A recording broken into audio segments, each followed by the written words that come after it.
Diversity hire.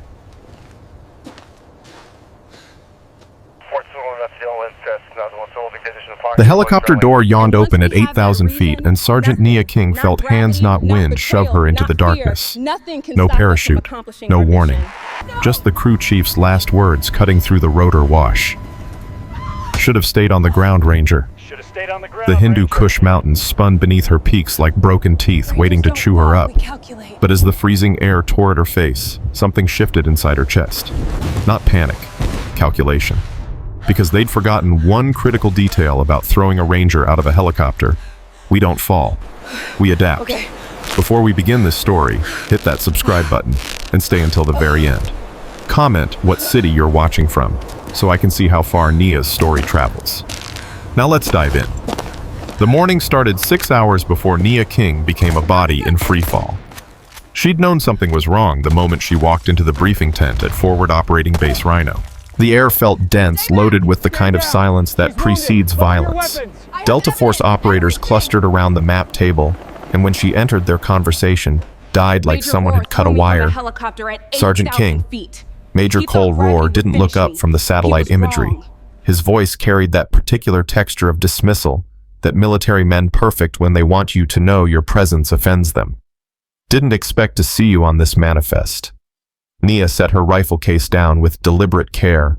Sir, I was briefed yesterday. Terrain familiarization for the Rashidi compound raid.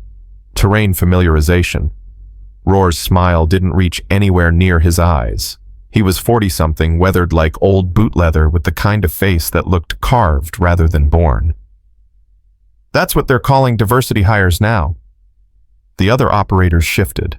Uncomfortable laughter rippled through the tent, but it was the performative kind, the sort men make when their leader sets the tone, and they're too coward to challenge it. Nia felt the heat rise in her chest, but kept her face smooth as glass. 5 years as an Army Ranger had taught her that reaction was weakness, and weakness was ammunition they'd use against you later. Sir, I've completed 17 mountain operations in this theater. I know these trails better than most of your men know their own hometowns. That right? Rohr finally looked at her. His eyes were pale blue, the color of ice over deep water. Well, King, since you're such an expert, you won't mind riding in the secondary bird. We need someone to spot terrain features on approach. Something cold slithered down Nia's spine. The secondary helicopter. The one without the primary assault team. The one that would hang back during insertion. Sir, my briefing packet indicated. Your briefing packet is outdated. Rohr cut her off with the efficiency of a man who'd ended 1,000 conversations he didn't want to have. Mission parameters changed overnight. Rashidi moved locations. We're hitting a compound 15 clicks north of the original target. You'll observe and provide terrain assessment via radio. Simple babysitting duty. Even a diversity hire can handle that right. The slur landed in the tent like a grenade, but nobody moved. Nobody spoke. Nia's fingers wanted to curl into fists, but she kept them loose. Yes, sir.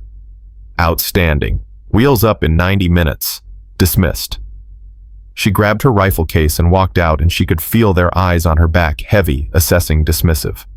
Outside, the Afghan sun was already climbing, turning the sky into brass. The heat shimmered off the tarmac where 2 Blackhawks sat waiting, their rotors drooping like the wings of sleeping predators. Nia found a corner behind the supply connex and checked her weapon with hands that wanted to shake but didn't. Her intuition was screaming. Not the vague unease of a bad mission, this was specific, targeted alarm. The kind that made every nerve in her body stand up and start counting exits. Her satellite phone buzzed. Text from Specialist Danny Kim, her only real friend on this god-forsaken base. Heard you got pulled onto Rohr's op. Be careful. That man's got a reputation. Nia typed back one-handed while field stripping her rifle. What kind of reputation? 3 dots appeared. Disappeared. Appeared again. The kind nobody talks about because the people who do don't stick around. Nia stared at the screen until it went dark. Then she loaded her magazines with double the standard ammunition and slipped 2 extra flashbangs into her vest pockets. If her gut was screaming, she was going to listen. 90 minutes later, she was climbing into the belly of the secondary Blackhawk. The crew chief was a brick of a man named Torrance, with forearms like bridge cables and a neck that disappeared into his shoulders. He barely glanced at her as she strapped into the canvas seat along the bulkhead. "Comms check-in 5, he said, his voice flat as hammered metal. Nia nodded and secured her helmet. The cabin smelled like oil and old sweat and something else, something chemical and sharp that she couldn't identify. Through the open door, she could see the primary helicopter 50 yards away. Roar and his team were boarding, moving with the casual confidence of men who'd done this 1,000 times. The rotors began to turn that building whine that climbed up through your bones and made your teeth ache. Nia closed her eyes and ran through terrain maps in her head. The approach, vectors, the elevation changes, the 3 ways out if things went sideways. Always 3 ways out. That was Ranger School basics. They lifted off as the sun touched the peaks of the Hindu Kush, turning the snow-capped ridges into lines of fire. The compound, or whatever the hell they were really hitting, was 40 minutes north, deep in territory where the mountains got mean and the valleys ran with rivers that could freeze you solid in under 3 minutes. Nia's radio crackled. "Secondary bird, primary actual. Radio check." She keyed her mic. "Secondary reads you 5x5 primary. Copy. Maintain trail formation 200 meters back. Eyes on terrain, mouth shut otherwise. Acknowledge." The disrespect was so casual it almost seemed accidental. Almost. "Acknowledged," Nia said, and left the mic open just long enough for them to hear the edge in her voice before she released the button. For 20 minutes they flew in formation. The landscape below was biblical in its harshness, rock and more rock cut through with occasional green ribbons, where water defied gravity long enough to support life. This was country that killed you if you made 1 mistake and killed you slower if you made 2. Nia watched the ridgelines, noting the goat paths that stitched up impossible slopes, the cave systems that pocked the eastern faces like old wounds. She was mentally cataloging it all when she noticed something that made her stomach clench. They were deviating, not dramatically just a few degrees east, but enough that the terrain below was changing. The valleys were getting narrower, darker, the kind of terrain where helicopters became coffins if you lost power. She keyed her mic. "Primary, actual, secondary. Query our current heading. Terrain below is non-standard for target approach." Silence. Long enough that she thought her radio had failed. Then, "Secondary disregard. We have updated coordinates. Stay on station." Something was very, very wrong. Nia caught Torrance watching her from the crew chief's position. His hand rested on his sidearm. Not threateningly, just there. Available. She smiled at him with all her teeth and watched his eyes narrow.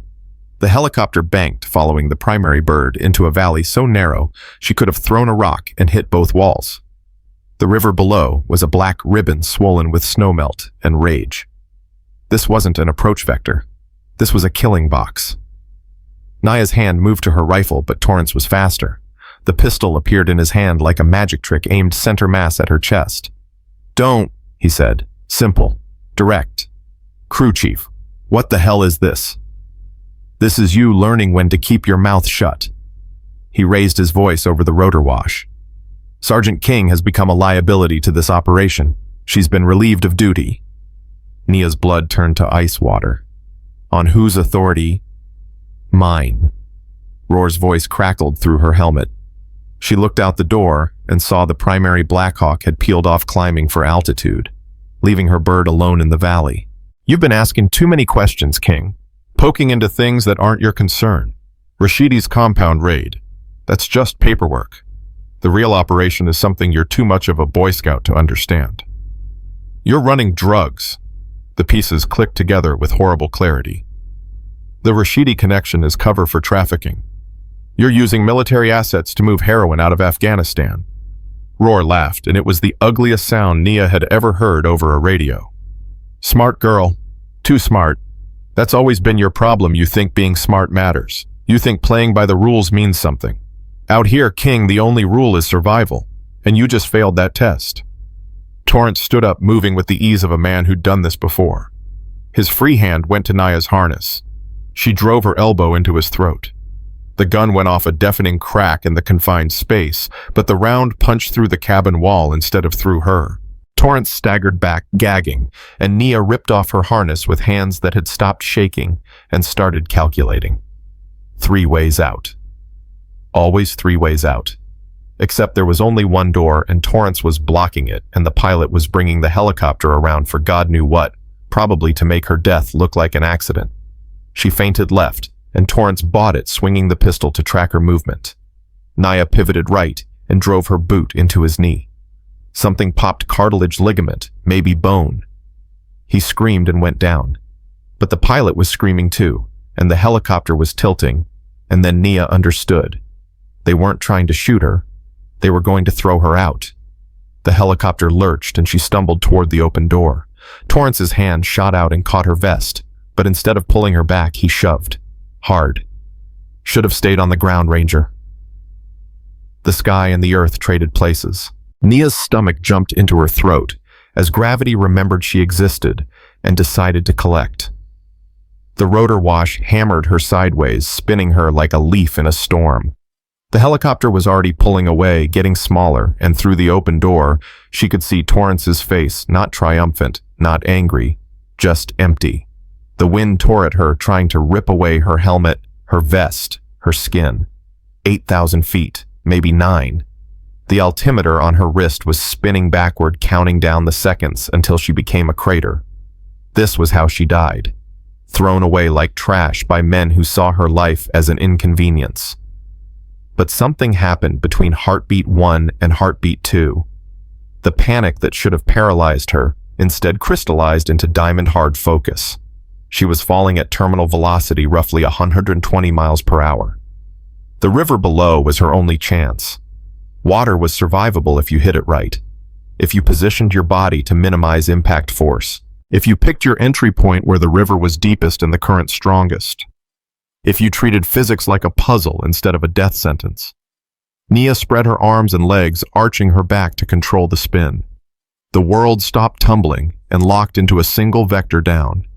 She could see the valley now, the walls rushing past the river, getting closer with every second. She ran the calculations in her head. Impact speed, water density, bone fracture thresholds. She was probably going to die. But probably wasn't definitely. And Rangers didn't surrender to statistics. She oriented herself, fighting the air pressure that wanted to flip her onto her back. The river was maybe 30 seconds away. 20. 15. She could see individual rocks, now white water, exploding around them like frozen lightning. 10 seconds. She adjusted her angle, aiming for a section where the current looked deepest, where the water was black instead of white. 5 seconds. Her mother's face flashed through her mind. Her father's laugh. Danny Kim's text. Be careful. 3 seconds. Nia took a breath and held it, locked her body into position, not a dive but a controlled entry, feet first but angled to spread the impact. 1 second. The water hit her like a concrete wall wrapped in razor wire. Everything became pain. White-hot, total erasing pain that made her want to scream, except her lungs had collapsed and her ribs were broken and her shoulder was somewhere it wasn't supposed to be.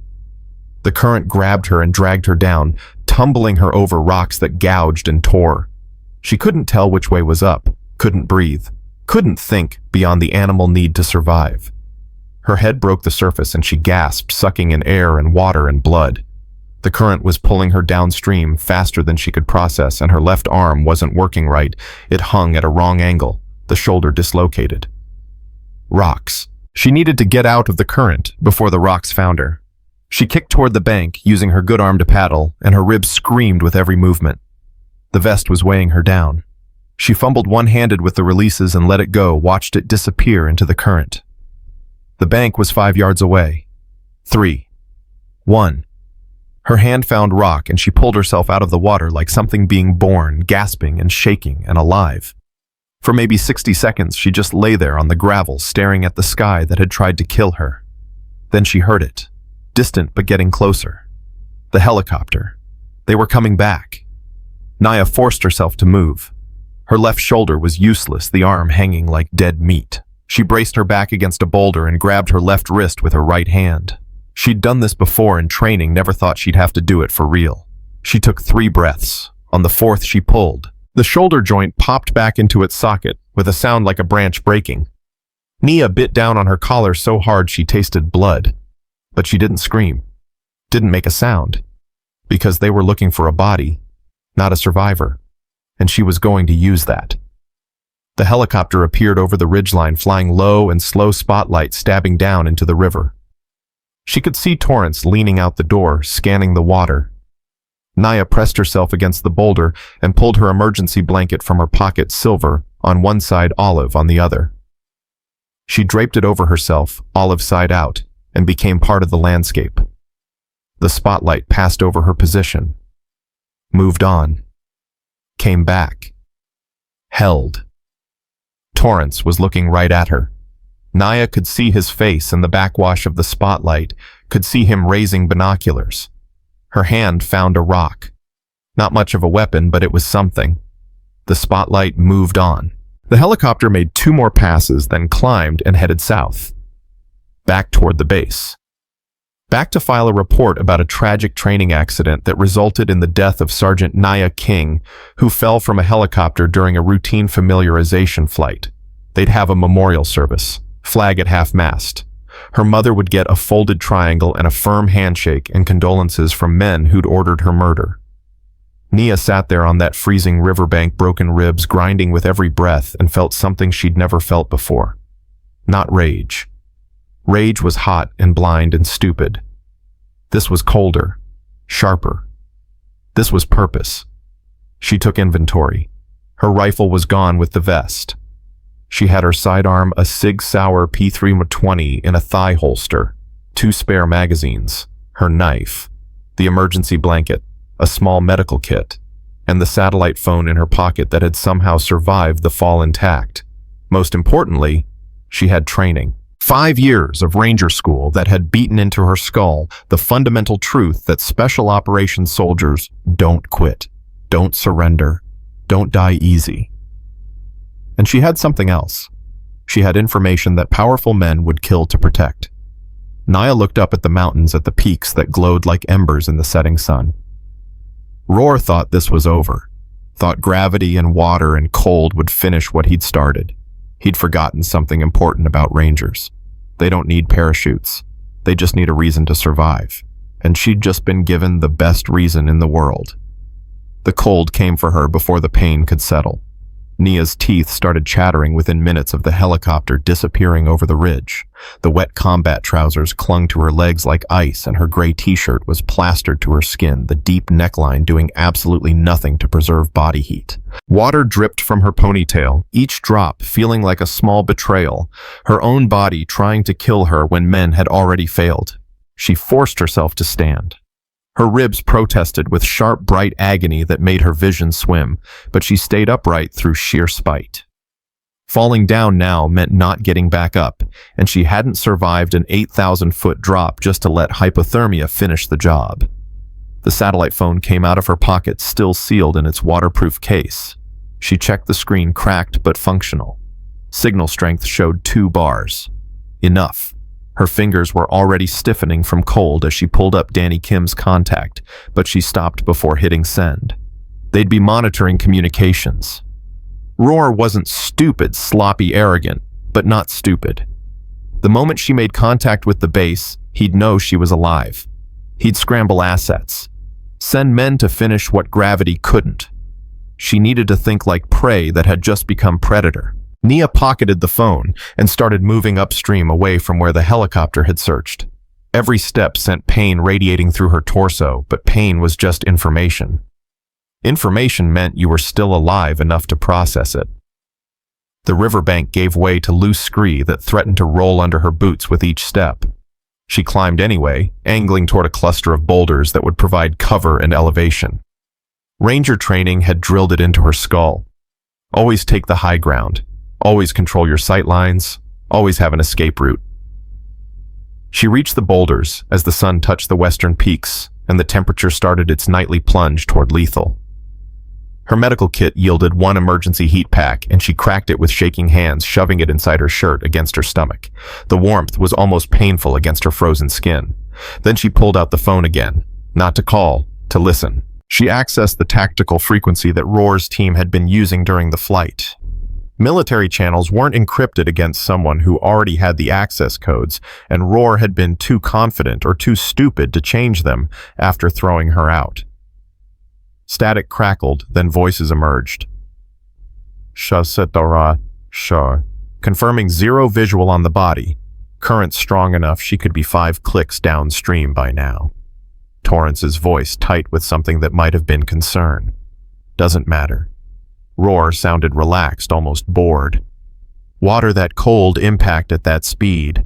She's dead or dying. Nature can finish the paperwork. What about the phone? She had a sat phone.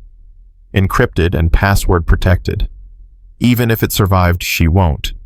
Relax, Torrance. By morning, we'll have filed the accident report, and by tomorrow night, we'll have 50,000 each from Rashidi's people for keeping our mouths shut about their supply routes. Nia's jaw clenched so hard her teeth ached.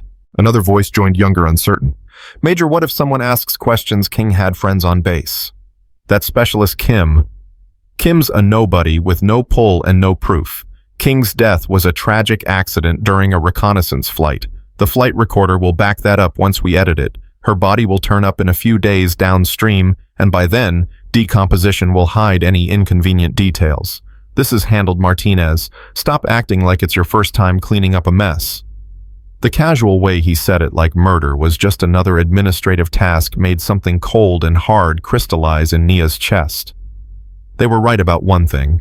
She was dead. The old Nia King, the one who followed orders and trusted the system, who believed that doing the right thing mattered. That woman had died in the fall. What crawled out of that river was something different. Primary actual, this is base operations. A new voice cut through official and clipped. Request immediate status update on Sergeant King. Her emergency beacon activated, then went offline. Advise situation. Nia's hand went to her vest pocket, except she ditched the vest in the river. The beacon must have transmitted during impact before the water killed it. Roar didn't hesitate.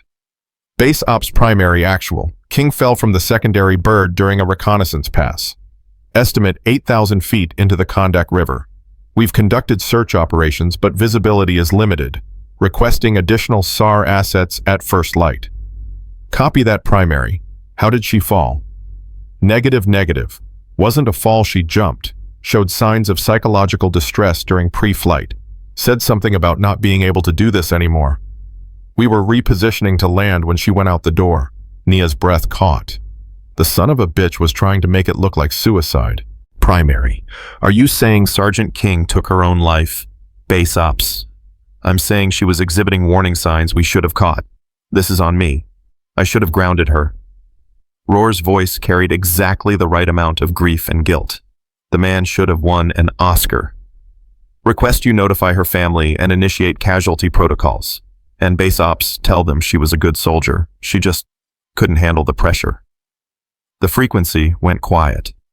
Nia sat there in the growing darkness, listening to static, and felt something inside her shift. Not breaking implied there was something left to salvage. This was transformation. They weren't just going to get away with murder. They were going to destroy her reputation in the process. Make her family believe she'd abandoned them by choice. Make Danny think she'd been too weak to handle the job. The heat pack inside her shirt had stopped working, but she didn't need it anymore. The cold couldn't touch what was burning inside her now. She switched frequencies until she found a private channel she and Danny had established months ago, a backup they'd set up half as a joke, half as paranoia. She typed out a message in the kind of shorthand only someone who'd served alongside you would understand. Broke Dove, Nest Hostile, going dark, trust nobody. Broke Dove was their code for a blown operation. Nest Hostile meant command was compromised. Going dark meant she was about to do things that couldn't be official. She hit send and powered down the phone before anyone could trace the signal. Now came the hard part. Surviving. The night pressed in with the weight of a physical thing. Temperature was dropping fast, and she could already feel her fingers going numb again, despite the gloves she'd managed to salvage from her cargo pocket. The stars appeared overhead, hard and bright, and completely indifferent to whether she lived or died. Nia pulled the emergency blanket tighter and forced herself to eat one of the protein bars from her medical kit. Her stomach wanted to reject it. Shock and cold and pain made eating feel impossible, but she made herself chew and swallow. Calories were survival. Survival was revenge. She'd give herself until midnight to rest. Then she'd move. The problem was simple. Roar and his team would be back at base within the hour. They'd file their reports, doctor the evidence, and by morning the entire military apparatus would believe Sergeant Nia King had committed suicide by jumping from a helicopter. Search and rescue would look for a body, not a survivor. She had maybe 12 hours before Roar felt safe enough to proceed with whatever deal he'd cut with Rashidi's network. 12 hours before $50,000 changed hands and a smuggling route through military territory became operational. Unless she stopped it. But first she had to stay alive long enough to matter. The rocks beneath her were already leaching away what little body heat she'd managed to preserve. Hypothermia wasn't dramatic, it was a slow theft that took your ability to think before it took your life. She'd seen it in training, watched strong soldiers become confused and lethargic until they lay down in the snow and never got up. She wasn't going to be one of them. Nia forced herself to her feet and started doing bodyweight exercises. Squats until her legs screamed. Push-ups until her ribs felt like they were sawing through her lungs. Mountain climbers that made her dislocated shoulder sing with agony. But her core temperature rose. Her fingers regained sensation. The fog in her head cleared. At midnight, she moved. The plan was insane, but insanity was relative when you were already supposed to be dead. She was going to hike north to the actual Rashidi compound, the one they'd supposedly been targeting before Roar decided she knew too much. Military intelligence had mapped it weeks ago during recon flights. She'd studied those maps until she could navigate them in her sleep. If Roar was running interference for Rashidi's trafficking operation, there would be evidence at that compound. Communications. Supply manifests. Something she could document and transmit that would be impossible to deny. The terrain was brutal. She followed goat trails that switched back and forth across slopes that felt nearly vertical in the darkness. Twice she had to stop and relocate her shoulder again when she slipped and caught herself wrong. Each time hurt worse than the last, but each time she bit down on her knife handle and pulled until something popped back into place. 3 hours into the hike, she heard engines. Trucks, multiple vehicles moving fast on the valley road below. Nia dropped behind an outcropping and watched 2 Toyota Hilux Technicals race past heading north. The trucks were loaded with men and equipment, and even from this distance she could see they weren't military. Wrong uniforms, wrong weapons. These were Rashidi's people. Moving during coalition operations was suicide unless you knew the coalition wouldn't stop you, unless someone had told you exactly when and where it was safe to move. She waited until the trucks disappeared around a bend, then continued climbing. Her satellite phone stayed dark and quiet in her pocket. She couldn't risk transmission until she had something worth dying for. The compound appeared just before dawn. It squatted in a high valley like a concrete tumor surrounded by walls that had been reinforced with sheet metal and sandbags. Guard towers at each corner. Generator building to the east. What looked like a barracks to the west. This wasn't a hideout, it was a fortress. And it was active. Men moved between buildings with the casual confidence of people who didn't expect trouble. Nia counted at least 15 visible, probably more inside. The trucks she'd seen earlier were parked near the main building, still loaded with cargo under canvas tarps. She needed to get closer. The approach took 2 hours of belly crawling across open ground using every depression and shadow to stay invisible. Her ribs were grinding together with each movement, sending waves of nausea through her gut. But she kept moving. Rangers don't quit. Rangers adapt. She reached the outer wall just as the sun cleared the eastern peaks. The wall was 12 feet of concrete and rebar that had no business existing this far from civilization. Someone had invested serious money in this location, which meant whatever was happening here was worth protecting. Nia circled until she found what she was looking for. a drainage culvert that ran under the wall just wide enough for a small person to squeeze through. The bars across it were rusted nearly through. She worked them back and forth until metal fatigue did what strength couldn't, and they broke free with barely a whisper. Then she was inside. The compound smelled like diesel fuel and something sweet and chemical that made her nose wrinkle. She knew that smell from Briefing's opium being processed into heroin. This wasn't just a way station. This was production. She moved between buildings, staying low, using the morning prayer call from a nearby village to mask any sound she made. Through a window, she saw what she needed, a communication setup with satellite uplinks and radio equipment. And sitting on the desk, an open laptop displaying a spreadsheet that even from this distance, she could tell was tracking shipments and payments. But the room had 3 men in it, all armed, all alert. This was the decision point. She could photograph the evidence through the window, hope it was clear enough to be useful and extract. Play it safe. Stay invisible. Or she could go inside and get the laptop itself. Concrete evidence that couldn't be denied or dismissed as a grainy photo that might have been doctored. Nia thought about Roar's voice on the radio, about the casual way he'd planned to erase her existence and reputation, about $50,000 changing hands while her mother buried an empty coffin. She checked her pistol, 15 rounds plus 2 spare magazines, against 15 or more hostiles. Bad odds. But Rangers were trained to make bad odds irrelevant. She waited until 2 of the men left the communications room, then moved. The window was unlocked. Arrogance or carelessness didn't matter which. She slipped inside with the knife in her teeth and her pistol in her good hand. The remaining guard was facing away, talking on a cell phone in rapid Pashto. Something about timing and routes and payment schedules. Nia crossed the room in 4 silent steps and pressed the pistol to the base of his skull. "English or die," she whispered. "Your choice happens fast." The man froze. "I speak English." "Good. Who runs this operation?" "I don't." She cocked the hammer. Wrong answer.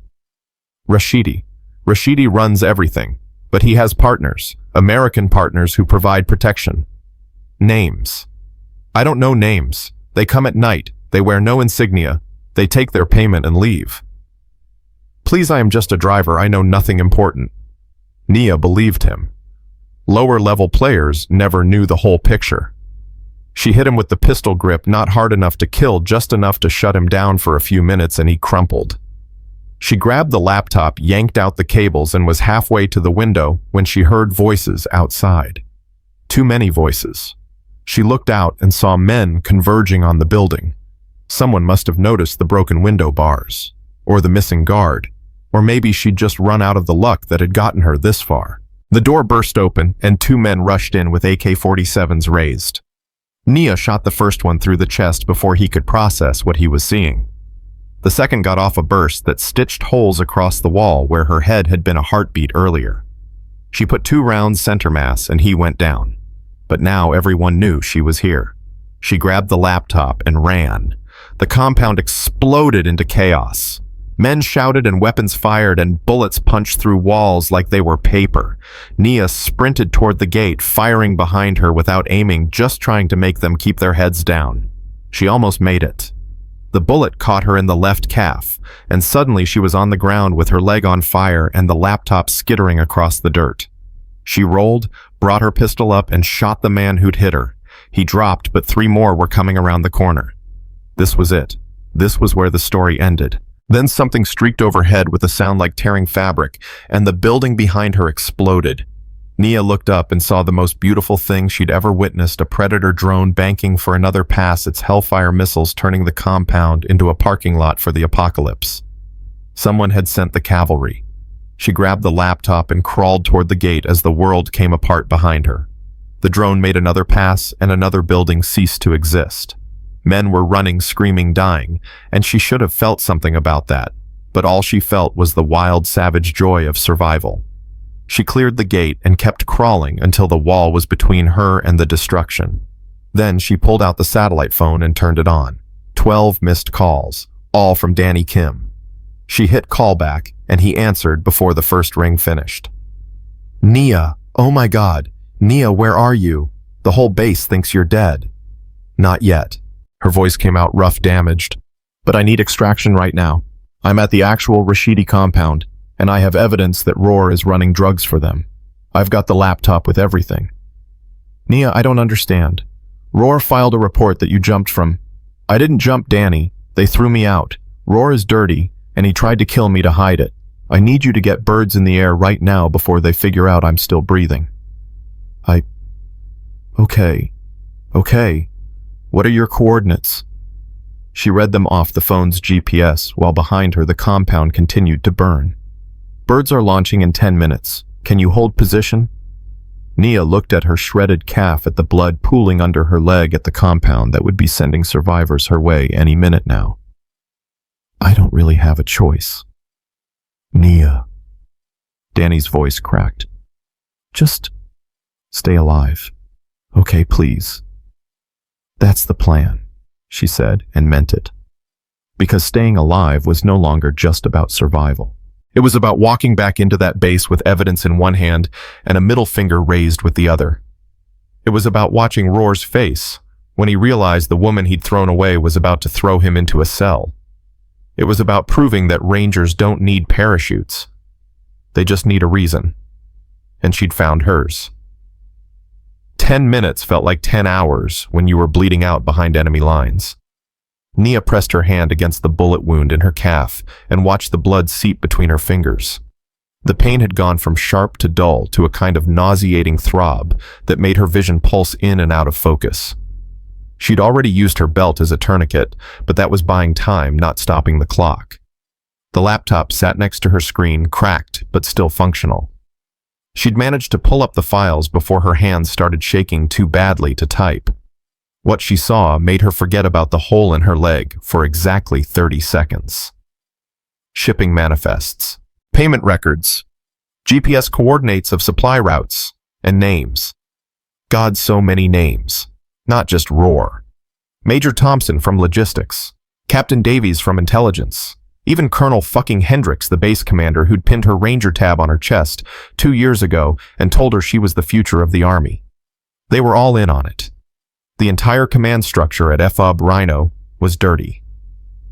The scope of it hit her like a second bullet. This wasn't just a few bad operators skimming profits. This was systematic, institutional. They'd turned an entire forward operating base into a distribution network for Afghan heroin, and they'd done it under the noses of everyone who trusted them. And she'd almost died without anyone ever knowing. Her phone buzzed. Danny again. Nia, birds are airborne, but we have a problem. Major Roar is demanding to know why we're launching an unauthorized rescue mission. He's threatening to ground the helicopters. Tell him to try. Nia's voice came out weaker than she wanted. Tell him I have his laptop and I know about the 50,000. Silence on the other end. Then, Nia, what are you talking about? Danny, listen to me very carefully. Do not tell anyone where I am except the pilots coming to get me. Not Roar, not Thompson, not even Hendricks. The entire command structure is compromised. They're all taking money from Rashidi's network. That's insane. Colonel Hendricks is in the files. His name is in the goddamn files, Danny.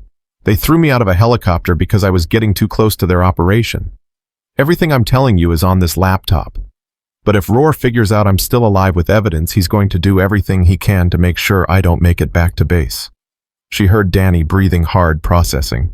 He was smart. That's why she trusted him. Smart enough to know she wouldn't make this up. Okay, he said finally. Okay. The pilots don't know anything except your coordinates. ETA is 7 minutes. But Nia, if what you're saying is true, you can't come back here. Not to Rhino. Roar will have you killed the second you land.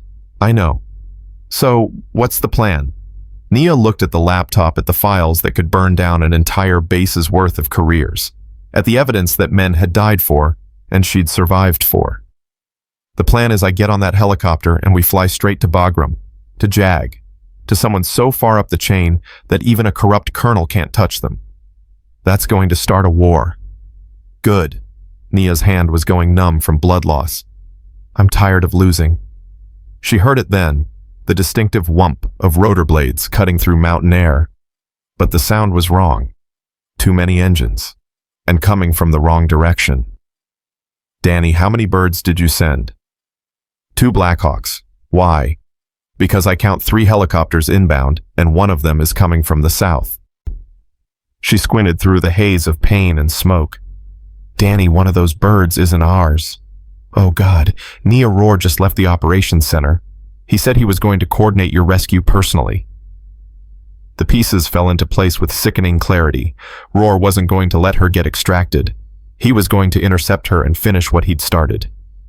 How long until the rescue birds reach me? 5 minutes. And Rohr, maybe 3. Nia looked at her shredded leg at the laptop at the burning compound behind her. She couldn't run, couldn't hide, couldn't do anything except sit here and wait to see which helicopter reached her first, unless she changed the game. She grabbed the laptop and started crawling toward the compound's motor pool. Her leg dragged behind her like an anchor, leaving a blood trail that anyone with eyes could follow, but speed mattered more than stealth now. The motor pool was chaos. Bodies everywhere from the drone strike, burning vehicles, ammunition cooking off in the heat. But there one of the Toyota Hilux trucks had survived mostly intact. The keys were still in the ignition. Nia hauled herself into the driver's seat with her arms alone, screaming through clenched teeth as her ribs ground together. The laptop went on the passenger seat. She turned the key and the engine coughed to life. She'd never been more grateful for an automatic transmission in her life. The helicopter appeared over the northern ridge just as she got the truck moving. It was a Black Hawk, but she couldn't tell whose side it was on until it started descending toward her position and she saw Torrance leaning out with a rifle. Definitely not a rescue. Nia floored the accelerator and the truck lurched forward. Bullets stitched across the hood, spiderwebbing the windshield. She ducked and kept her foot down, steering one-handed while rounds punched through metal all around her. The truck hit the compound gate doing 40 and the rusted barriers exploded outward. She fishtailed onto the valley road as the helicopter swung around for another pass. Her phone was ringing.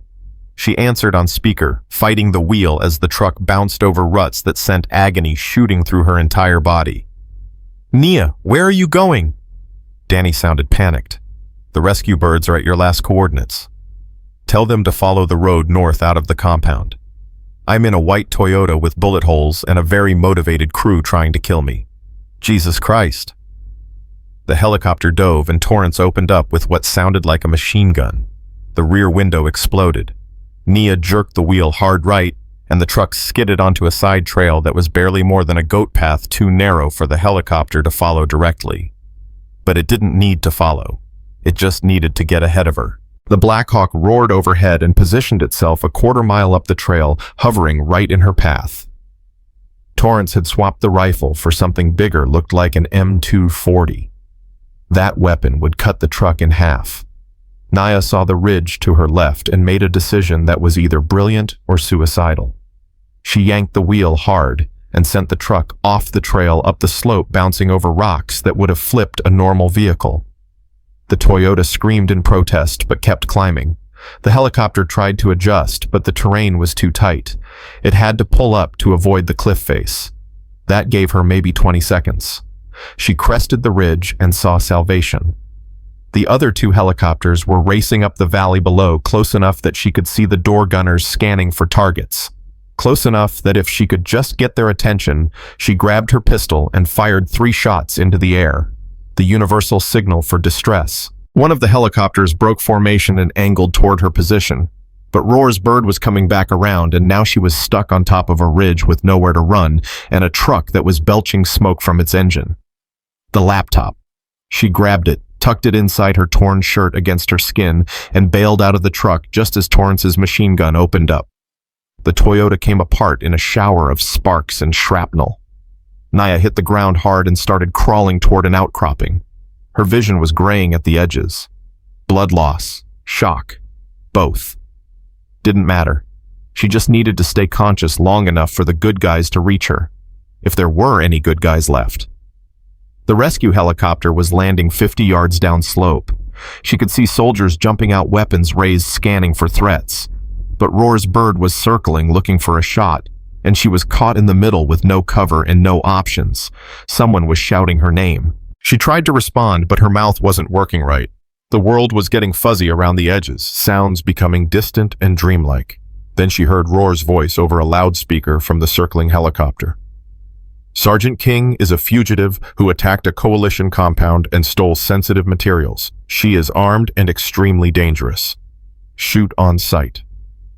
The rescue soldiers hesitated.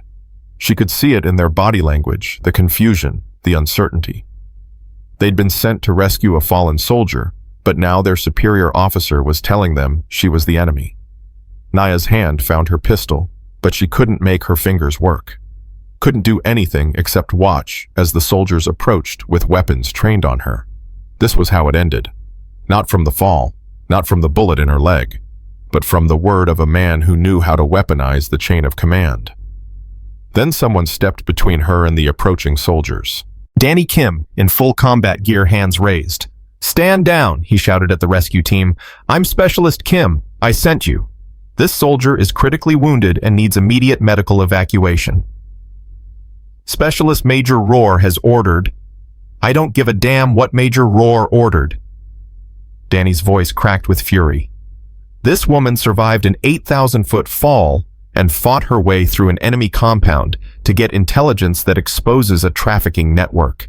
She's a goddamn hero, and if anyone points a weapon at her, they're going to have to shoot me first." The soldiers wavered. Nia could see them processing, trying to figure out who to believe.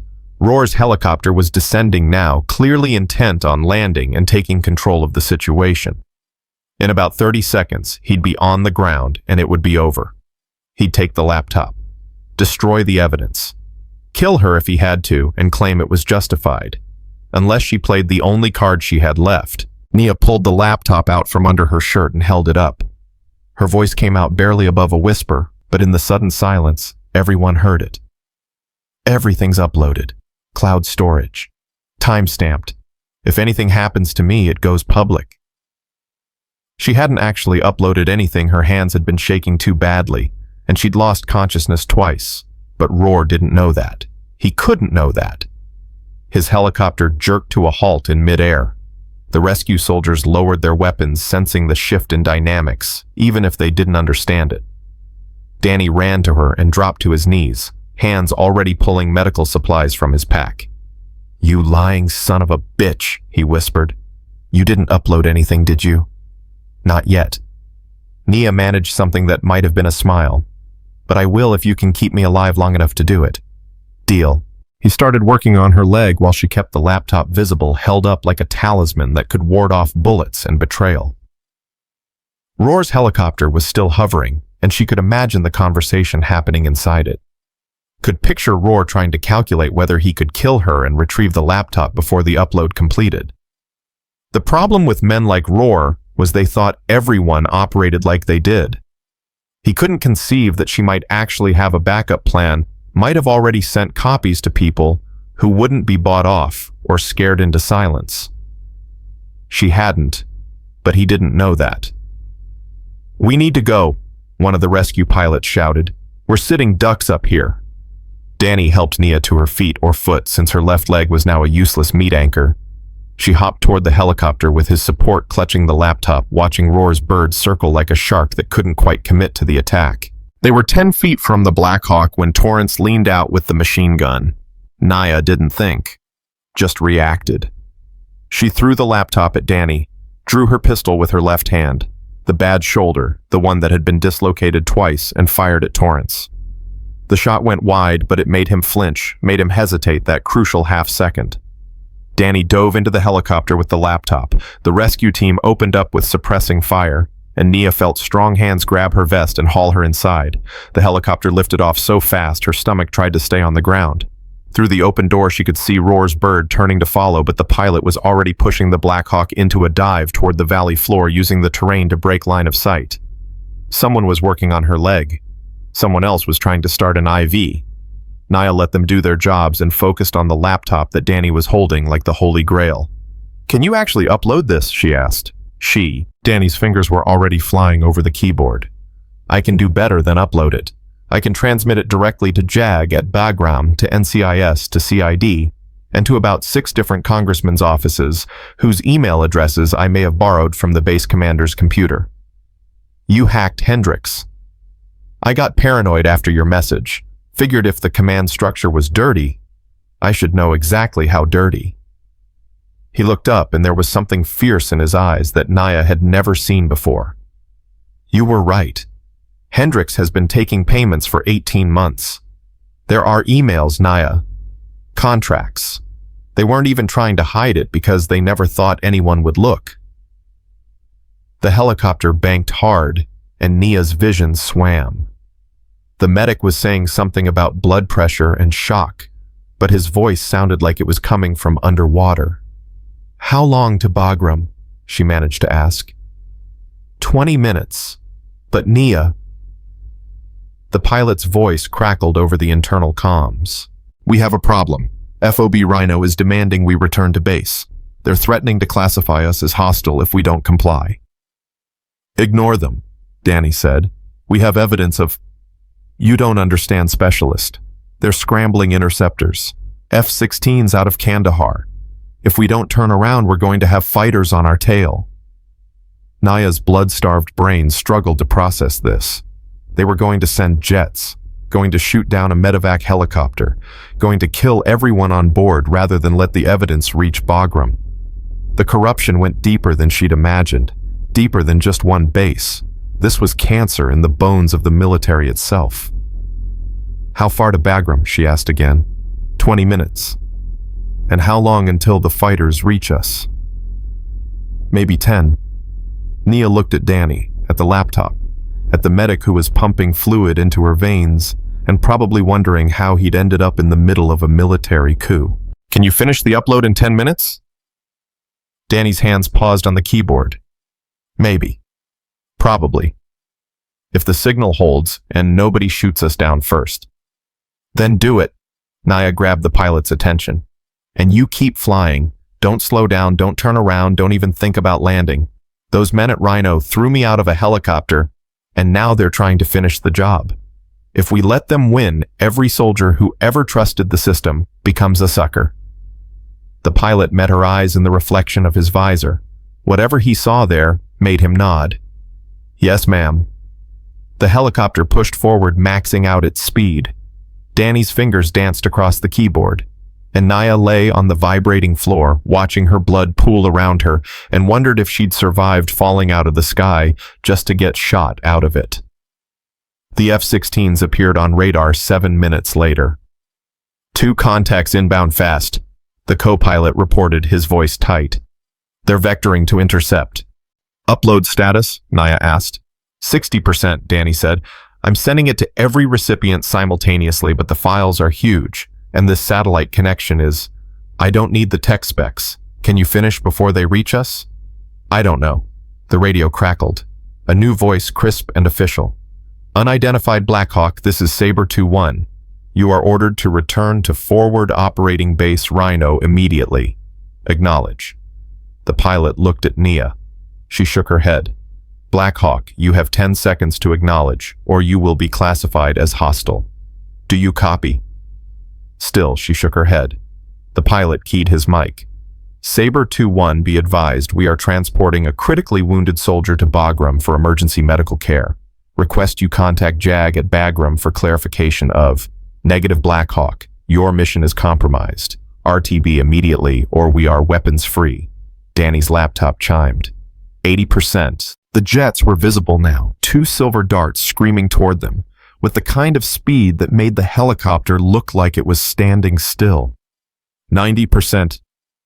Blackhawk, this is your final warning. Return to base or we will fire. The pilot's hand hovered over the radio. His co-pilot was praying, lips moving soundlessly. The door gunners had their weapons trained on the jets as if small arms fire could somehow stop an air-to-air missile. Nia closed her eyes. She'd done everything she could. If it ended here, at least she'd ended it trying. Danny's laptop chimed again. Upload complete. It's done, Nia. Everything's sent. She opened her eyes and looked at the pilot. Tell them. He keyed the mic, and there was a smile in his voice. Saber 2-1, be advised, your base commander and his staff are about to be arrested for trafficking and murder. The evidence has been transmitted to JAG, NCIS, and congressional oversight. If you shoot us down now, you're just adding to the body count. Your call. Silence. Long enough that Nia thought maybe they were going to do it anyway. Maybe the corruption went so deep that even the fighter pilots were in on it. Then Black Hawk Saber 2-1. Understood. We are RTB for clarification. Good luck with your wounded. The jets peeled off, going vertical until they were just glints of sunlight against blue. And Nia King, who had fallen 8,000 feet and survived, who had been shot and hunted and betrayed, finally let herself pass out. Because the job was done. And Rangers, once the mission was complete, were allowed to rest. Nia woke up to white ceiling tiles and the smell of disinfectant that meant she was either in a hospital or heaven, and heaven probably didn't come with the kind of pain that was radiating through her entire body. A face appeared above her, Danny Kim, looking like he hadn't slept in a week. "Welcome back," he said, and his voice cracked on the second word. "You've been out for 36 hours. The doctor said you lost enough blood to kill most people twice." Nia tried to speak, but her throat felt like sandpaper. Danny held a cup of water to her lips, and she drank grateful. "Where am I?" "Bagram, medical wing. Under guard, technically, but not the bad kind of guard. JAG has MPs outside your door to keep you safe, not to keep you locked in." "Roar." Danny's expression went hard. "In custody. Him, Torrance Colonel Hendricks, Major Thompson, Captain Davies, and about 15 others. They arrested them 6 hours after we landed. Apparently, your upload included enough evidence to indict half the command structure at FOB Rhino." Nia processed this slowly, her drug-fogged brain trying to catch up. The trafficking network. Being dismantled as we speak. NCIS has teams in the field right now hitting every location in those files. The military is calling it the biggest corruption case since Tailhook, and Congress is already demanding hearings. Danny leaned closer. "Nia, you broke open something that's going to change how the Army operates in theater. They're talking about new oversight protocols, mandatory audits, rotating command structures." "I don't care about protocols." Her voice came out harsher than intended. "Did we get Rashidi?" Danny's face fell. "No. He disappeared before the raids. Intel thinks he's already across the border in Pakistan. But his network is destroyed, and without military protection, he's just another target on a very long list." Nia closed her eyes. It wasn't enough. Rashidi was the head of the snake, and they'd only cut off the tail. But she was too tired and too broken to be angry about it right now. "Your mom called," Danny said quietly. "About 50 times. I couldn't tell her anything because everything was classified, but she knows you're alive and she knows you're hurt. She's flying out here, should arrive tomorrow." The mention of her mother made something break loose in Nia's chest. She'd been so focused on surviving, on fighting, on proving that she was strong enough to handle anything that she'd forgotten what it felt like to have someone who just wanted her safe. "What about the fall?" she asked. "Does she know they threw me out of a helicopter?" "She knows the official story that you were targeted for assassination by corrupt officers. The details are still classified." Danny hesitated. "Nia, there's something else. They want you to testify. Not just at the court-martial, but before Congress. They want you to be the face of this whole thing." "No. Just hear me out." "No." Nia opened her eyes and looked at him. "I'm not a symbol. I'm not a poster girl for military reform. I'm just a soldier who didn't die when someone tried to kill her. That's exactly why they need you." Danny's voice was urgent now. "Do you understand what you've done? You took on an entire corrupt command structure and won. You're a 25-year-old black woman who survived something that should have been impossible and then single-handedly exposed a trafficking network. People need to hear that story. People need to do their goddamn jobs, so stories like mine don't have to happen." Nia tried to sit up, and pain exploded through her ribs. She gasped and fell back against the pillow. "How bad is it? The damage?" Danny looked away. 3 broken ribs. Dislocated shoulder that needed surgery to repair torn ligaments. The bullet in your calf shattered your fibula and damaged the peroneal nerve. They had to put in pins and plates. The doctors say..." He stopped. "Say what?" "They say you'll walk again, but probably not well enough for active duty. Your ranger career is over, Nia. The words landed like a physical blow. She'd spent 5 years becoming a ranger. 5 years of proving she was tough enough, strong enough, good enough. It was the only identity she'd ever wanted, the only thing that had ever made her feel like she belonged. And it was gone, taken by men who'd seen her as nothing more than an inconvenience. "There's more," Danny said, and she could hear the reluctance in his voice. "The Army wants to give you a medical discharge with full honors. They're talking about a silver star for what you did at the compound. But Nia, there are people in the Pentagon who are pushing for something else. They want you gone quietly. No testimony, no medals, no public recognition. Just a discharge and a pension and a polite request to disappear. Why? Because you make them look bad. Because if people start asking how an entire base became a trafficking hub without anyone noticing, the questions are going to go all the way up the chain. Generals will lose stars. Politicians will lose elections. You're not a hero to those people, you're a liability." Nia stared at the ceiling tiles and felt something cold settle in her stomach. She'd been naive. She'd thought that exposing the corruption would mean justice, that the system would correct itself once the rot was revealed. But the system didn't want to be corrected. It wanted to be protected. "So what are my options?" Danny pulled out a folder. Option 1, take the medical discharge, accept the pension, and agree to sign an NDA about the details of the operation. You get to go home to your mom and you never have to think about any of this again. And Option 2, testify. Tell Congress everything. Let them put your face on the news and your story in the papers. Accept the Silver Star and the interviews and the book deals and all the bullshit that comes with being a hero. He paused. But if you do that, you make enemies. Powerful enemies. And they will spend the rest of your life trying to make you regret it. Nia thought about Roar's face when he'd ordered Torrance to throw her out. About the casual way he'd planned to erase her existence. About $50,000 changing hands while good soldiers died following orders they thought were legitimate. There's no Option 3, not that I can see. She closed her eyes again. Her body was broken. Her career was over. And now she was being asked to choose between silence and survival, between justice and peace. The door opened and a woman in an army dress uniform walked in. She was older, maybe 50, with graying hair and the kind of presence that made you stand at attention even when you were lying in a hospital bed. "Sergeant King," her voice was crisp but not unkind. "I'm Colonel Sarah Martinez from JAG. How are you feeling?" "Like I fell out of a helicopter, ma'am."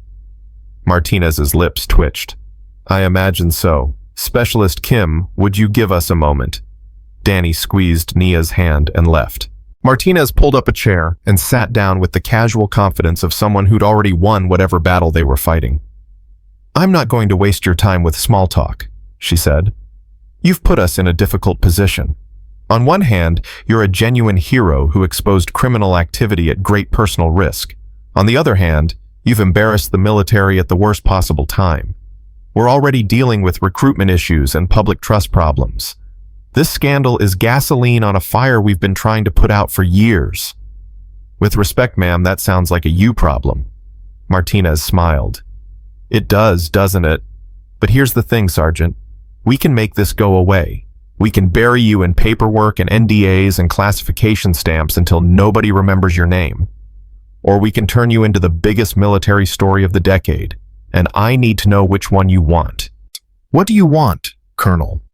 "I want justice for the soldiers who died while Roar and his people looked the other way. I want those men to spend the rest of their lives in Leavenworth, and I want to make damn sure this never happens again." Martinez leaned forward. "But I can't do that without you. Without your testimony, their lawyers will shred our case. They'll claim the evidence was obtained illegally, that you're a disgruntled soldier making false accusations, that the whole thing is a witch hunt.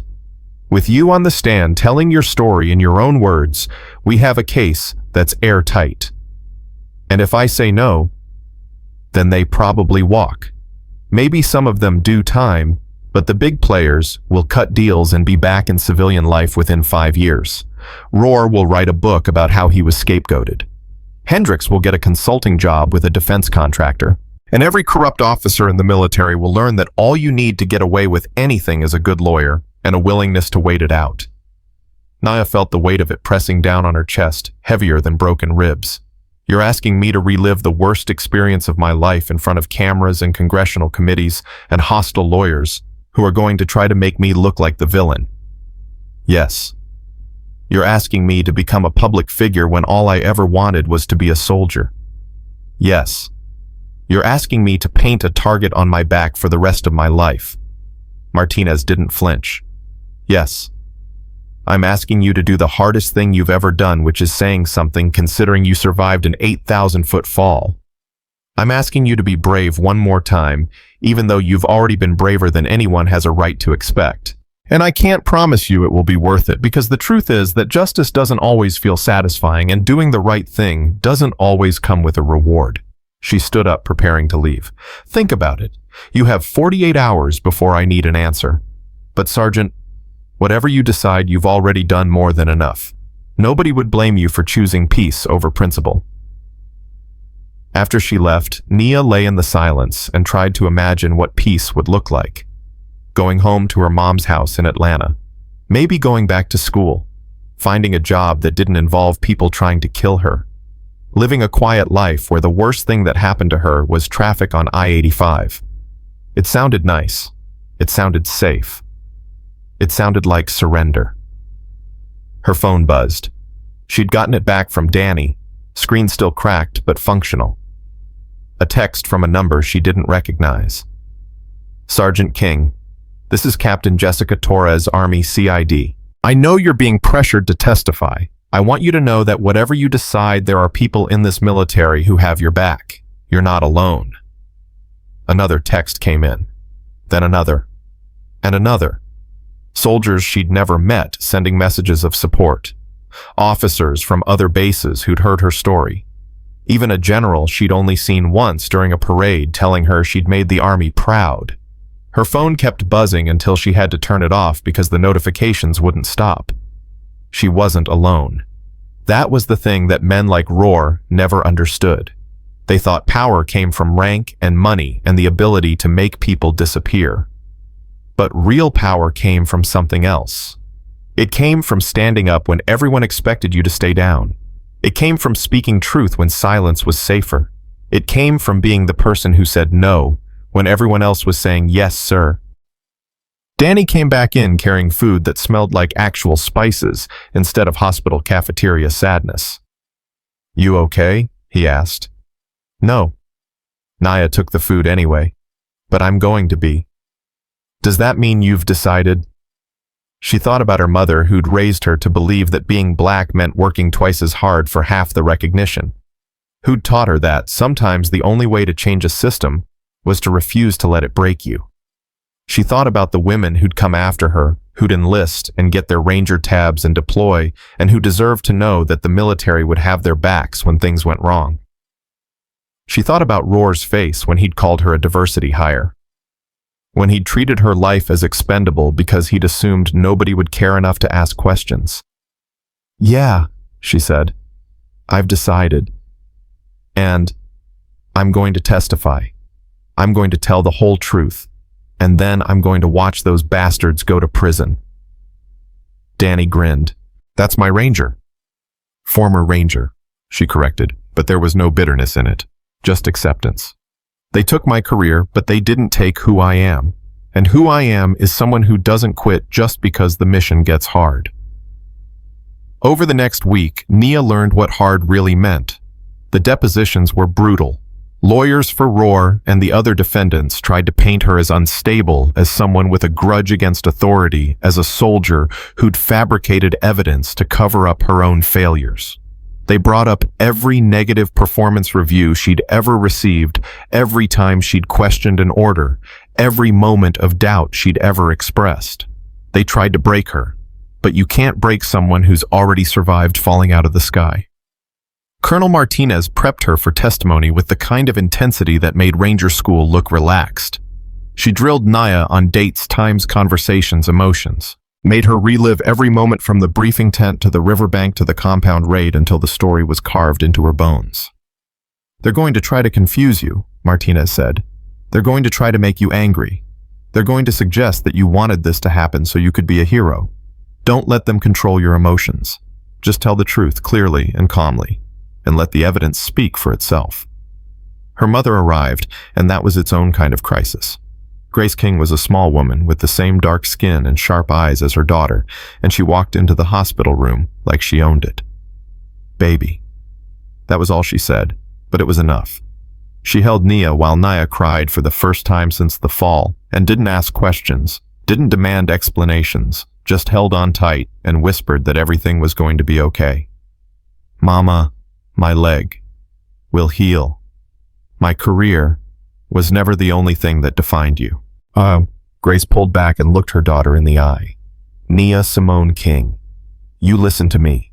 You are not a soldier who happens to be a woman. You are not a black woman who happens to be a soldier. You are my daughter, and you are strong and brave and stubborn, and you are going to get through this the same way you've gotten through everything else in your life, by refusing to quit." "What if I want to quit?" Grace smiled. "Then you quit, but not until after you make those men pay for what they did to you." The preliminary hearing happened 2 weeks later. Nia walked into the courtroom on crutches, still wearing her dress uniform, because Colonel Martinez said it mattered. The silver star was pinned to her chest. They'd given it to her in a quiet ceremony, with no press and no witnesses, because the Pentagon was still trying to figure out how to control the narrative. Rohr was already seated at the defense table. He looked smaller in civilian clothes, diminished without the uniform and rank that had given him power. But when he saw her walk in, something flickered in his eyes. Fear. Good. The hearing lasted 6 hours. Nia testified for 4 of them. She told the whole story, start to finish, leaving nothing out. Every time the defense tried to twist her words or suggest alternative explanations, she calmly presented evidence. Audio recordings from the helicopter, GPS data from her phone, the laptop files with their damning spreadsheets and payment records. But the moment that changed everything came when Rohr's lawyer asked her why she'd survived. "Sergeant King, you expect this court to believe that you fell 8,000 feet into a freezing river and survived by sheer luck." "Not luck," Nia said. "Training. Training to survive falls without parachutes. Training to assess situations and respond appropriately. Training to control panic and make rational decisions under extreme stress. Training to never give up, even when giving up would be easier." She looked directly at Rohr. "Rangers don't need parachutes, sir. We just need a reason to survive. And that man gave me the best reason in the world. Which was revenge." She let the word hang in the air for a moment. "No, that's not right. Justice. He gave me a reason to fight for justice." The courtroom was silent. The lawyer tried to recover. "Isn't it true that you harbor resentment toward Major Rohr for comments he made about diversity initiatives? Isn't it true that Major Rohr threw me out of a helicopter because I discovered he was committing treason?" Objection. But the damage was done. The jury, a panel of senior officers who'd seen combat and knew what real soldiers looked like, wasn't looking at Nia like she was a victim anymore. They were looking at her like she was dangerous. The hearing ended with all defendants bound over for court-martial. No bail, no deals. Martinez found Nia outside the courtroom. "You did good in there." "I told the truth." "Same thing in this case." Martinez handed her a card. "When this is over and you're healed up, call me. I might have a job opportunity for you." "I'm being medically discharged, Colonel."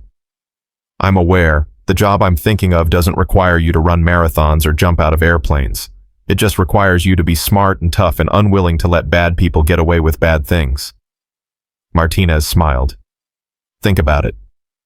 She walked away, leaving Nia standing there with Danny's support and her mother's hand on her shoulder, wondering what the hell kind of job required all that and didn't involve active duty. But that was a question for later. Right now, she had a different mission: getting her life back. The physical therapy started 3 weeks after the hearing, and Nia learned that surviving a fall was easier than learning to walk again. The therapist was a Marine Corps veteran named Rodriguez, who'd lost his leg in Fallujah and had exactly 0 sympathy for people who complained about pain. "You want to walk or you want to whine?" he asked, the first time Nia tried to refuse the parallel bars. I want to walk. Then stop acting like those bars are going to bite you and start moving. Her left leg was a mess of surgical scars and titanium hardware that set off metal detectors. The nerve damage meant she couldn't feel half her foot, which made balance a nightmare. Every step was a conscious effort, a calculation of weight distribution and muscle engagement that most people did without thinking. But she'd calculated her survival during an 8,000-foot fall. She could calculate how to walk. Rodriguez pushed her harder than she thought possible, made her stand when she wanted to sit, made her walk when she wanted to stand, made her run limping, awkward, painful running when she thought walking was enough. "You're not going to be a ranger again," he said during one brutal session. "But you're also not going to be helpless. Your choice which direction you commit to." Nia committed to not being helpless. Between therapy sessions, she prepared for the congressional testimony. Colonel Martinez had arranged for her to meet with the committee staffers who'd be asking questions, and they were surprisingly sympathetic. One of them, a young woman named Sarah Chen, had served in the Air Force and understood what it meant to be the only woman in a room full of men who didn't think you belonged. "They're going to try to make this about you," Sarah warned. "About whether you followed protocol, whether you should have reported your suspicions earlier, whether you antagonized Major Rohr into retaliating. Don't let them. Every time they try to shift focus, redirect back to the trafficking network and the institutional failures that enabled it. What if I can't? Then I'll redirect for you. You're not alone in this, Sergeant. Half of Congress wants to use your story to push military reform. The other half wants to bury it before their defense contractor donors get nervous. But nobody, and I mean nobody, is going to be able to dismiss what happened to you once you tell it." The night before the testimony, Nia couldn't sleep. Her mother had flown back for the hearing and was staying in the spare room of Danny's apartment in D.C., where they'd relocated for the duration of the proceedings. Nia lay in the dark and replayed every moment from the helicopter to the river to the compound, wondering which details mattered and which would make her sound crazy. Her phone buzzed, text from a blocked number. "You still have time to change your mind. Take the discharge. Go home. Stop making this harder than it needs to be." She stared at the message, trying to figure out who'd sent it. Someone connected to Rohr's defense team. Someone in the Pentagon who wanted this buried. Or just a random troll who'd gotten her number from one of the leaked contact lists. She typed back, "I survived falling out of the sky. You think a text message scares me?" No response. But she didn't sleep after that. The congressional hearing room was designed to intimidate.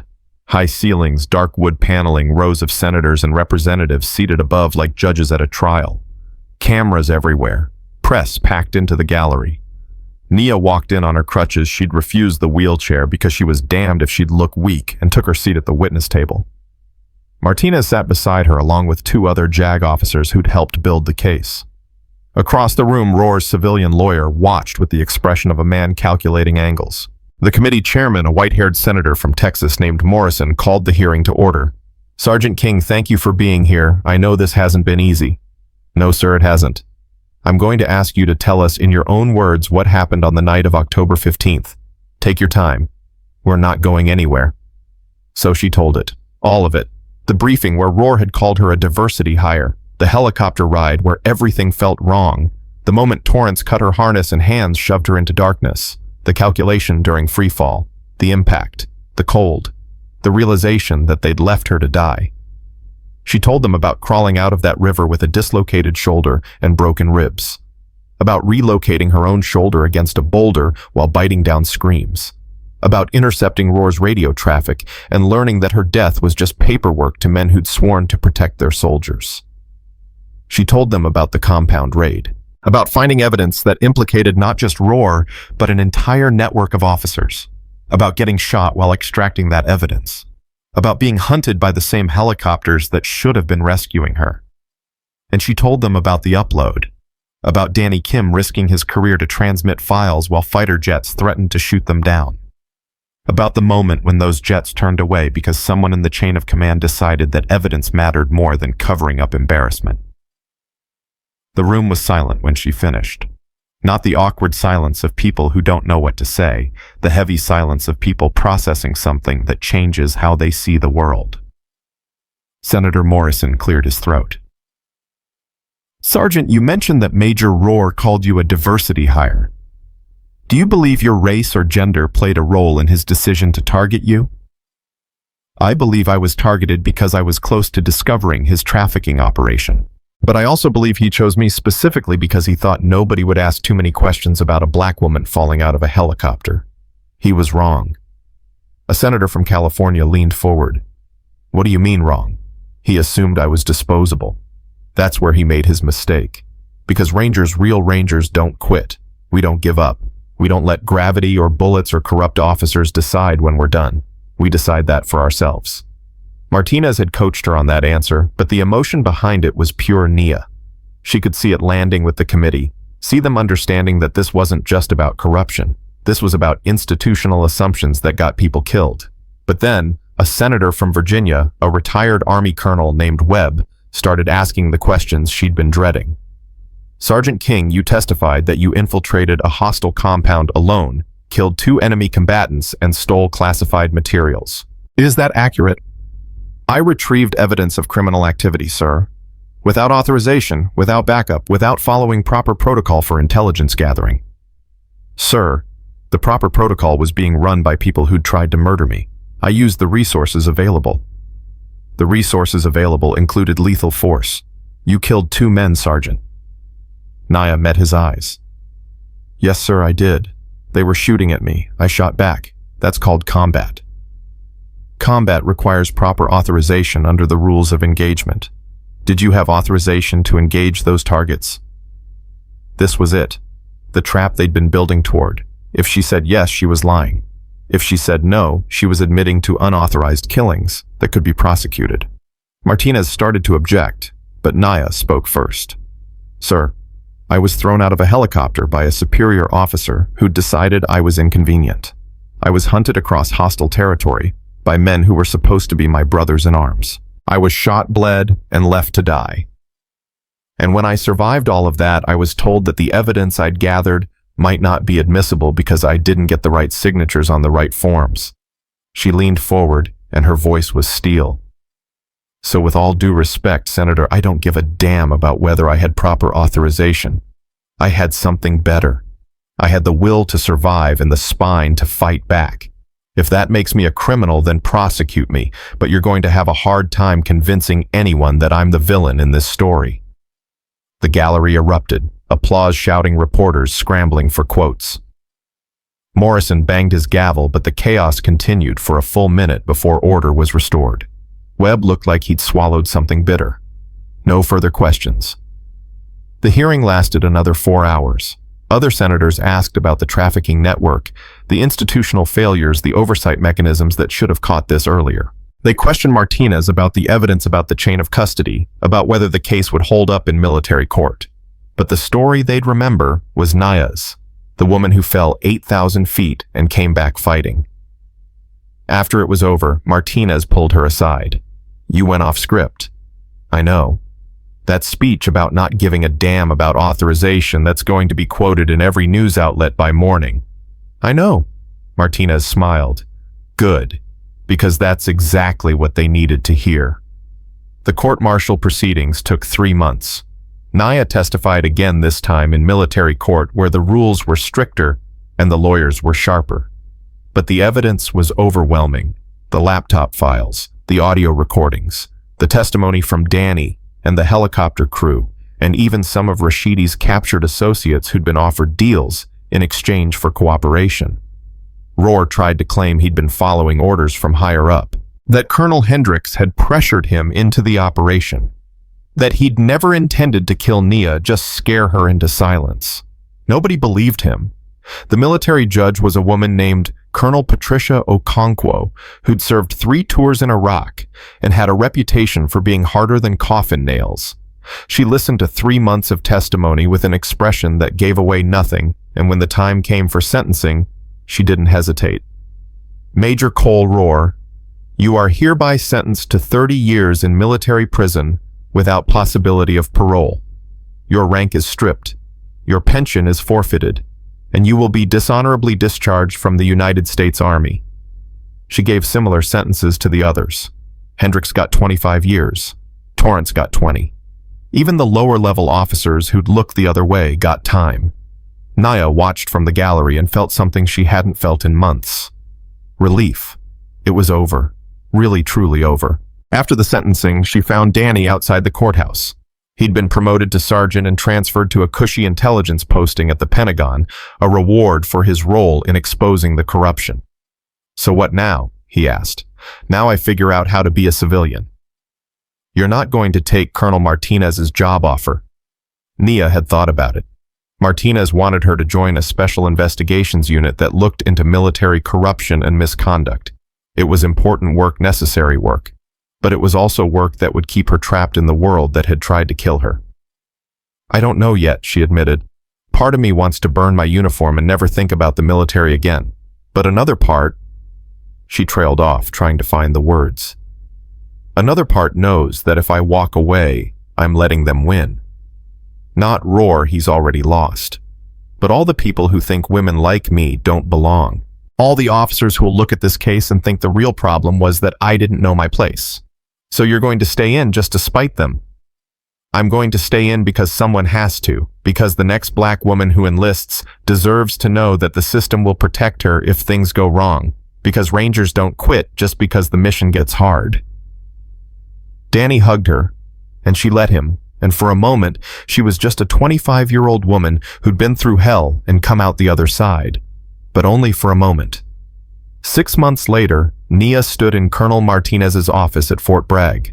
Her leg was better, she'd never run a 6-minute mile again, but she could walk without crutches, and that was enough.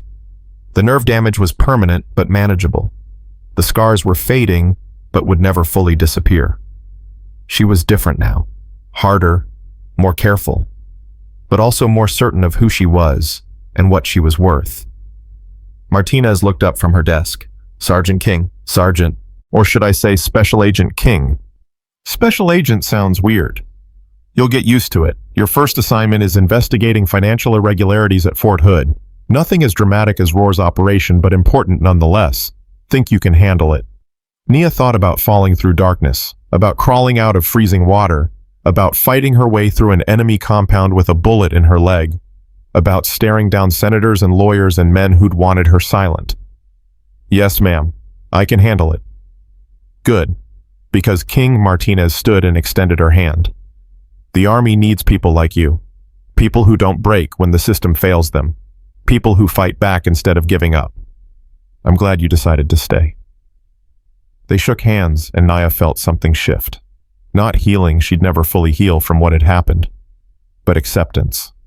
Understanding that she'd been broken and had put herself back together into something stronger. She left Martinez's office and walked across the base, watching soldiers run morning PT formations. Young faces, determined expressions, the same eagerness she'd felt when she'd first enlisted. Some of them would be good soldiers, some would be great, and some would end up in situations that tested everything they thought they knew about honor and duty and sacrifice. She hoped they'd survive those tests. She hoped they'd fight back, and if they didn't, if they fell victim to corruption or violence or institutional betrayal, she hoped they'd know that somewhere a woman who'd been thrown out of a helicopter and survived was working to make sure they got justice. Her phone buzzed. Text from her mother. "Proud of you, baby. Stay safe." Nia smiled and texted back, "Always mama. Rangers adapt." She pocketed the phone and kept walking, her limp barely noticeable, now her purpose clear. The sun was rising over the training fields, turning the morning fog into gold, and for the first time since October 15th, she felt like maybe she was exactly where she needed to be. Not because the Army had saved her, not because justice had been fully served, not because everything was fixed, or fair, or right, but because she'd made a choice to stay, to fight, to be the person who looked at an 8,000-foot fall and calculated survival instead of accepting death. A year later, she stood on a stage at West Point, invited to speak to graduating cadets. The auditorium was packed with young officers who'd been commissioned that morning, their faces shining with pride and ambition, and the kind of idealism that came from not yet knowing how broken the world could be. Nia had prepared a speech, something professional about duty and honor and the importance of integrity and leadership. Martinez had reviewed it. Her mother had approved it. Danny had helped her practice the delivery, but when she got to the podium and looked out at those faces, she threw the script away. "I'm going to tell you a story," she said, "and then I'm going to tell you why it matters." She told them about being thrown out of a helicopter, about surviving impossible odds, about fighting back when staying silent would have been safer, about choosing justice over peace and principle over comfort. She told them about the cost, the broken body, the ended career. The nights when she still woke up falling still felt that moment of weightlessness before gravity remembered her. But she also told them about the victory, about watching corrupt officers get sentenced, about knowing that her survival had mattered, about the letters she got from soldiers, especially women soldiers, especially black soldiers who said her story had given them courage to report misconduct, to speak up against injustice, to believe that the system could work if you fought hard enough to make it. "They threw me out of a helicopter," she said, and her voice carried to the back of the auditorium. "They threw me out because they thought I was disposable, because they thought nobody would care about one black woman ranger falling into a river in Afghanistan. They thought gravity would finish me. They thought fear would silence me. They thought the system would protect them." She paused, let the silence build. "They were wrong about everything except gravity. Gravity did its job. It pulled me down at 120 miles per hour and tried its absolute best to kill me. But gravity forgot something important. It forgot that rangers don't need parachutes. We just need a reason to survive. And once we have that reason, nothing, not gravity, not bullets, not betrayal, not institutional corruption, nothing can stop us from accomplishing our mission." The cadets erupted in applause, standing ovation. Tears on some faces, fierce pride on others. Nia stood there and accepted it, not because she enjoyed the attention, but because it mattered. Because every young officer in that room needed to know that doing the right thing was possible. Hard, costly, painful, but possible. After the speech, dozens of cadets approached her. They wanted to shake her hand, get her autograph, hear more of the story.